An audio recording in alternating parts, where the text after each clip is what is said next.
Yeah, definitely. They're comparable in skill, they're comparable in age, comparable in tournament finishes as well. So this one's definitely going to be a little bit more up in the air as we try to bring it back down to earth. Here we go, kicking it off on Alcione. Here we are in the bottom left-hand corner map, spawning all the way in the bottom left. We have our red Terran player, currently a free agent, all the way from the land of Italia. And as chat has pointed out, indeed, he is the little brother of Rainer. We have BabyMarine. And spawning in the top right-hand corner, we have as opponent, we have the Romanian Terran player, the blue Terran representing Red Pack Esports. It is CuKu.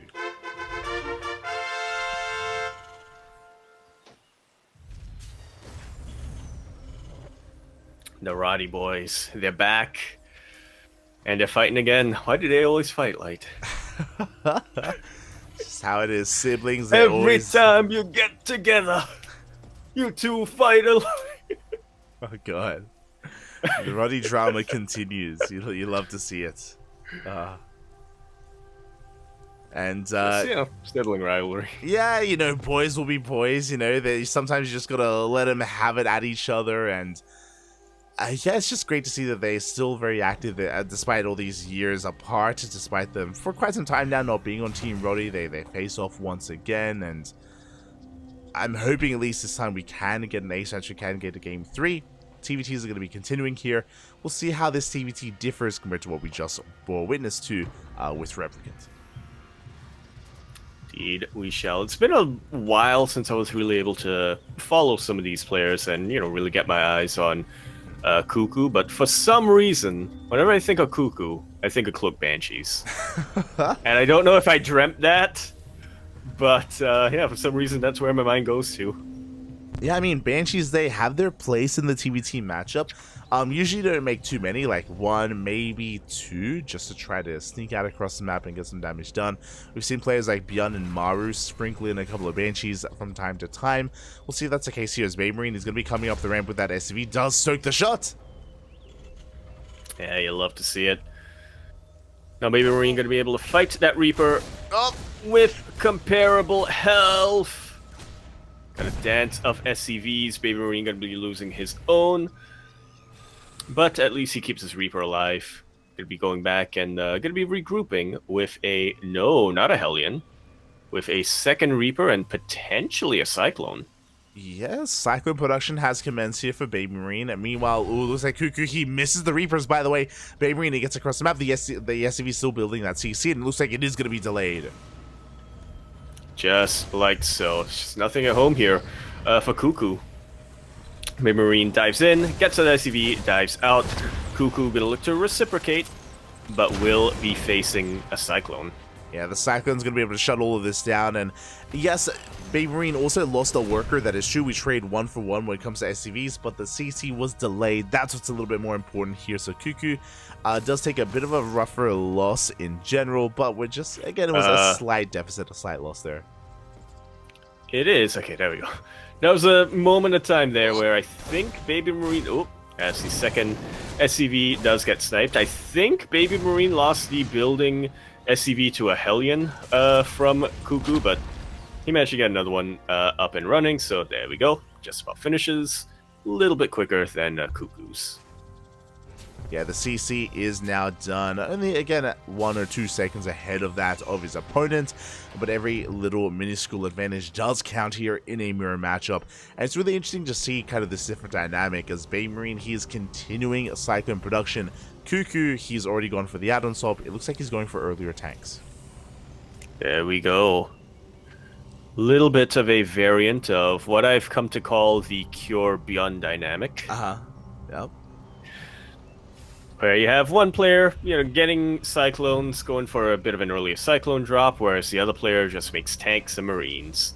Although in this case, CuKu is also throwing in Ravens, so yeah, not quite the Chat Beyond build. Yeah, I'm really curious because I don't think I've seen enough TvT recently to really know whether or not this playstyle from BabyMarine is still common, because he's still making more Cyclones. Like, this feels very previous patch. before the nerf of these Cyclones. So it's interesting to see the BabyMarine, he's still massing them up. He's still trying to gain value with them, despite the fact that they are significantly weaker than they once were. Indeed, they are. Seems like even before the patch went live, most, not even just pros, but you know, in my own anecdotal experience on the ladder as well, most players were getting ready to not rely on the Cyclone so much and were experimenting with other builds. So it's very interesting to see BabyMarine say, no. I'm still going to make a lot of Cyclones, and I'm still going to try to make them work. Yeah, and we'll see if he can, as we do see the tank slowly leapfrogging forward. And to be fair, BabyMarine did make them work against Replicant at least, but the Reaper is going to be going down. We can see CuKu getting ready to collapse on this army, and BabyMarine has to be very careful with these Cyclones. Doesn't want to throw them away, doesn't want to lose too much too quickly.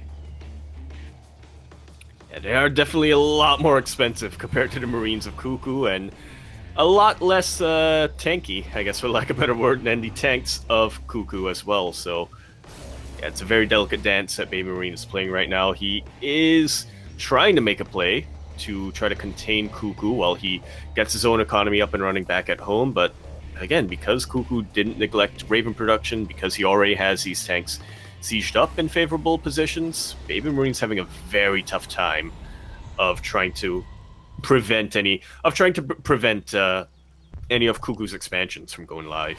Yeah, and to be fair, he is preventing it. You can see here that the third base is yet to be taken. CuKu, I mean, he's still finishing up his third. He goes for the scan. He sees that BabyMarine has already landed his own third CC on location, just trying to take advantage of the map control that BabyMarine has. Indeed he does, but CuKu, he's had enough. He decides to turn around. BabyMarine dips forward with his Ravens and with his Cyclones, and he sees nothing up. So he is very concerned. He will be able to pick off one tank. And he has the high ground. He has the high ground. Ravens took a while to come back. A couple of reinforcing Marines and a Cyclone from CuKu. Going to be able to keep the rest of his tanks alive. But now BabyMarine's been able to make use of his army.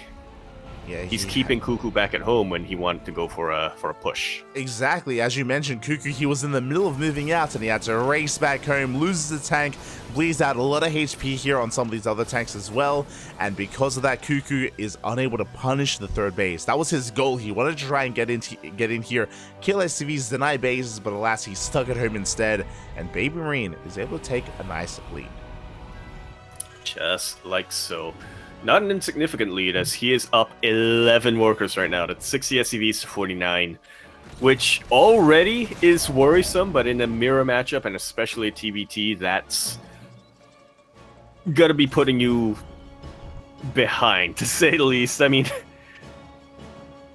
it's terrifying. We have seen players in the past, crawl back from deficits like this. BabyMarine himself was able to make up for a 20 worker deficit in his previous series against Replicant. So maybe CuKu might be able to pull something similar off, but we'll see. Yeah, I mean, one of the big ways to come back here in a TvT is with drop play, and we do have a double drop here on the right-hand side, has a little potential to deal damage.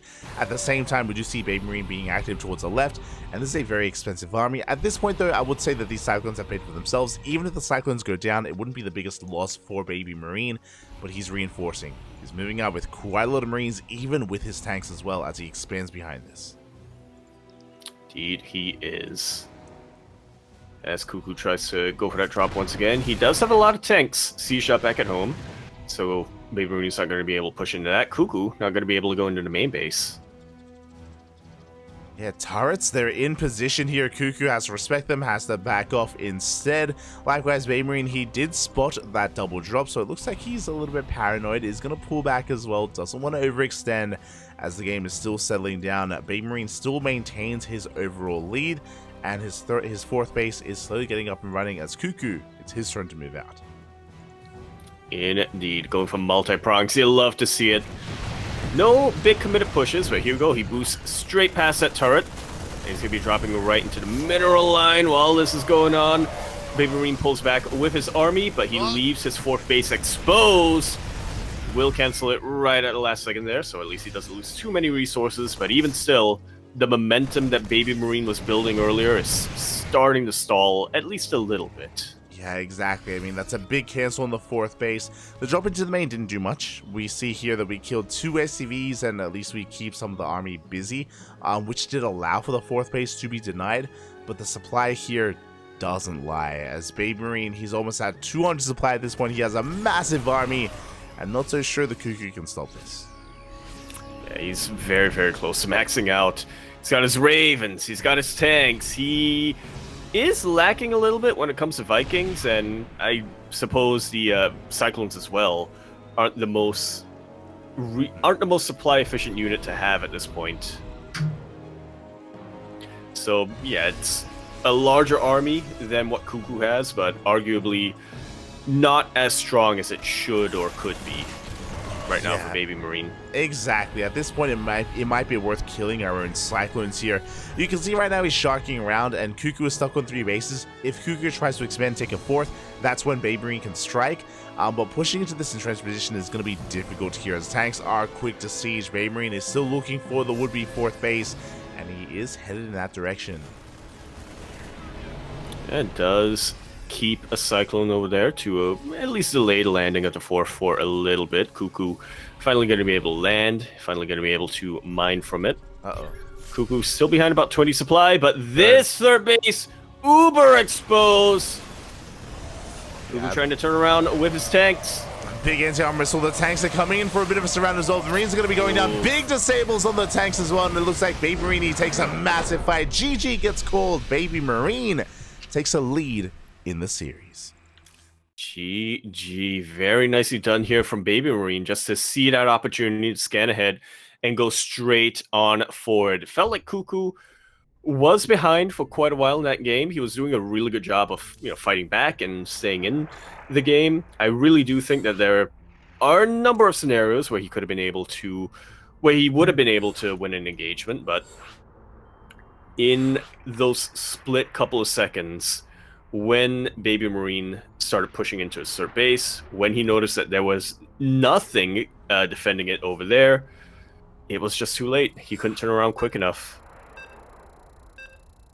Yeah, he could not turn around quick enough there. BabyMarine was able to outposition CuKu in the end. So very well done, very well played as we're settling into game number 2. And a shout out to Naruto, shout out to Take TV, as they're going to be joining us as well. As they're going to be joining us here in game number 2. Indeed, they are. Indeed, they are. That's come down with some Deutsch. Naruto. God. Anyway, going to be continuing our best of 3 pre-qualifying match, the prequel, if you will, on a new map in the current map pool. One that I'll say I'm fond of it for now. Here we are on Crimson Court. We're here in the bottom left-hand corner map, spawning all the way in the bottom left. We have our red Terran player coming down from the land of Italia. He is, of course, a free agent at the moment, but the little brother of Rainer, fun fact, they actually share the same birthday. We have BabyMarine. Ooh, and spawning in the top right-hand corner, but also going for a proxy 2x here on Crimson Court. We have the Romanian Terran player representing Red Pack Esports down in the series, but can he bounce back? It is CuKu. Very cheeky way of bouncing back, to say the least. Very much so. Or at least trying to bounce back. Yeah, really risky maneuver. Unfortunately for CuKu, BabyMarine did open up double gas, which means a faster factory, which means faster helium production. So when it comes to the gamble, when it comes to rolling the dice, this is a little bit better for BabyMarine, but it's still going to be all about the execution. It's still going to be all about how we are able to control the army and able to defend as we're going into Marauders. What? I was about to go into this whole thing where it's like, okay, so BabyMarine is setting himself up as best he can, or rather this was the best build BabyMarine could have gone for, considering proxy Reapers, but there's still a bit of a window here for CuKu to, micro and utilize his KD8 charges. He's not going for Reapers at all. Those are Marauders. What? Yeah, I mean, you were attributing or talking about Cure earlier, and this is a build that Cure has been quite fond of here in the TvT matchup. double proxy marauder here. Concussive shell is on the way. BabyMarine, he scouts, he does confirm that the Rax is missing. Doesn't know where it is. He saw the timing of the gases as well. So BabyMarine trying to piece it together. You can see here, he's ready for the Reapers. He believes in his proxy Reaper, and these SCVs are not doing anything here. So much wasted mining time. He is overreacting way too hard in this. He's going to be getting a Hellion as well. No, actually, going to be a Cyclone. Which, I mean, is better than... It is better than a Hellion in this position, but with concussive shells, there's still a lot of potential here for CuKu. Yeah, and again, the bunker is late. The Marauders are going to be pushing in. The boys have been pulled. So far, good position here for BabyMarine, but good target firing out of CuKu. He does get a Reaper. Ooh!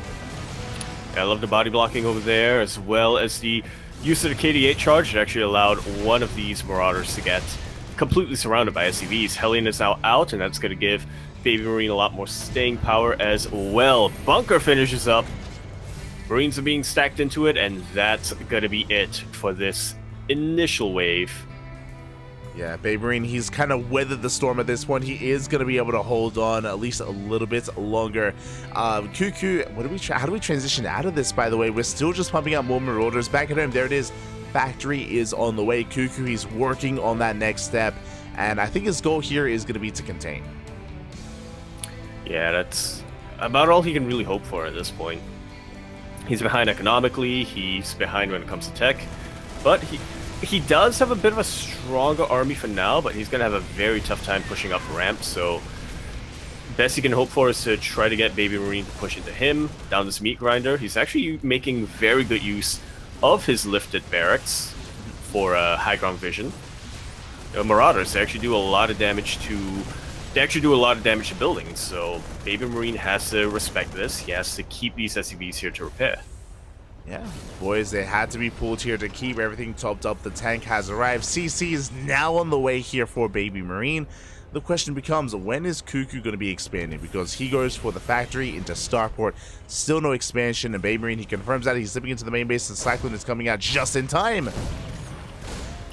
Yeah, we'll still be able to get a delay on at least one of these buildings. Gonna get a delay on the Starport, and we'll get an SCV kill, but yeah, 2 Reapers, not quite gonna be enough to take out a Cyclone in most circumstances. I think with the Cyclone nerfs, you know, if you have really good kiting and if you have perfectly timed KD8 charges, you can still fight and win against Cyclone, but most of the time, it's just not worth it. Yeah, exactly. So with that, CuKu is going to be able to hold on to his main base. He's getting into his eventually medevac production. Meanwhile, the CC is within range here of these Marauders, but the scan runs out. We do need high ground vision, and BabyMarine, yeah, he's going to be able to happily get this up and running and expand and get into his natural. Indeed, he shall. Has he continued to produce Marauders behind all of this? He has. Yeah. And he still is. Non-stop Marauder production. We are up to 11 Marauders so far, and we're rallying everything across the map. Cyclones are on the way. Now we get the CC on location, but as we're expanding, here comes a drop. And BabyMarine, he's poised to cancel and to deny that expansion of CuKu. That he is. I think CuKu spotted it, but I mean, what can he realistically do to prevent it from dealing damage here? Yeah, exactly. He's hyper-fixated here on denying and delaying the natural base. Tanks are getting in position. Cyclone drop threatening the main base, but so far we are able to keep up. And here comes a drop here of a BabyMarine. He should force a cancel. That was a kill! Not a cancel. CuKu, his attention elsewhere. He is hyper-committed to this. He does have high ground vision now, and the Marauders are doing a good job of dealing with the tanks. But what about everything else? He's got a lot of Marauders. He doesn't have Sim. Doesn't have Sim. Go down very, very quickly. Yeah, he gets both tanks. He gets the bunker as well. As you say that, he's forcing his way up the ramp, and he is all in completely at this point, losing his natural base, losing 400 minerals down the drain. Boys are being pulled, and BabyMarine, can he hold? He's going to try again. BabyMarine can lose all of the workers that he wants. He is so far ahead when it comes to the economy. He can afford to still lose a lot. He still has that drop across the map that's crippling the army of CuKu, or crippling the economy of CuKu, sorry. And here we go. I was going to say all he has to do is live, and he has lived long enough. GG is called. CuKu calls GG and good luck. BabyMarine going to be taking the series 2-0 and moving on to a qualifying match.